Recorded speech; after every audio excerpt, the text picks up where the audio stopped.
Park Our Community Needs. A presentation on our proposal for the new park design. Our agenda for today is going to be nice and quick. I'll start with an introduction, talk about all the assumptions we made, explain the persona family, and then break down the design for each of the family members. Uh, I am Timothy Germano. I'm a civil engineering student at York University, and this was our project proposal for the Systems Thinking Hackathon. Our project was to design a new park layout for a local community. We're going to start with some assumptions. There were many assumptions that were made for all these projects, but these are the most important ones. It's a rich community with nearby apartments, shopping, and housing. The plot of land has already been made available. All the funds are already available, as well as all the permits and whatever for construction are already available. There should be a natural creek in a forest that's already on the land that the park has been naturally designed around to include those elements.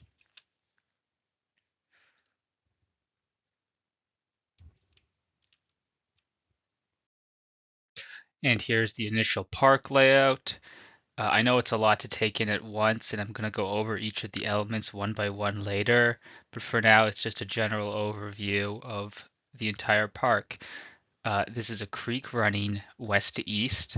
To the north, there's connections to existing buildings. To the south, there's trails coming in from a more forested area, and all the park's amenities are designed with that natural geographic layout already in mind. And I'll first introduce Kim's family.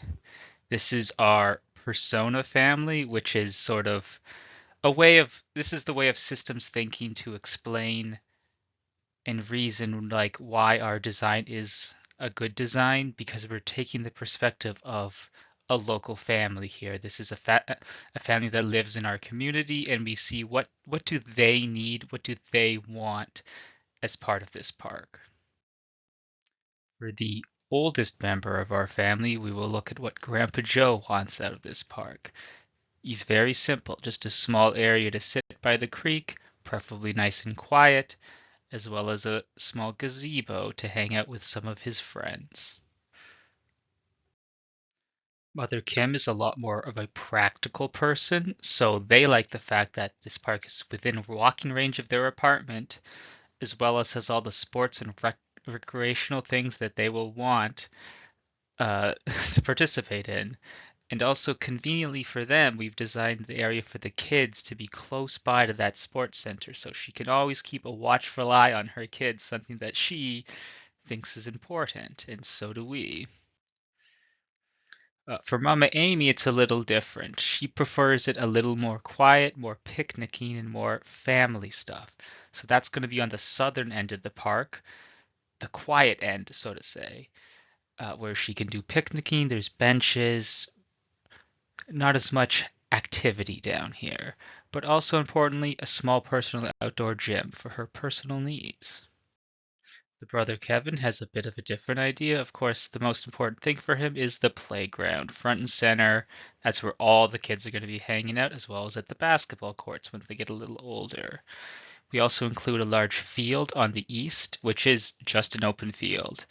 Right now, it's just designed for any sports, but it will allow into the future expansions for what we may have missed, or maybe we don't need it. Who knows? You may think it's a little silly to include a baby's thoughts on this design, but it is important to consider all members of the family, and therefore all members of our community. For baby Abby, stroller accessible paths is what she wants most. Being able just to walk around, to see the ducks, to go to the forested areas, and areas where it's not too quiet, areas where you can take the kid when they're being loud or rowdy. It's all they really need. Simple and easy. Altogether, we got a park that accommodates all kinds of people. Thank you for watching.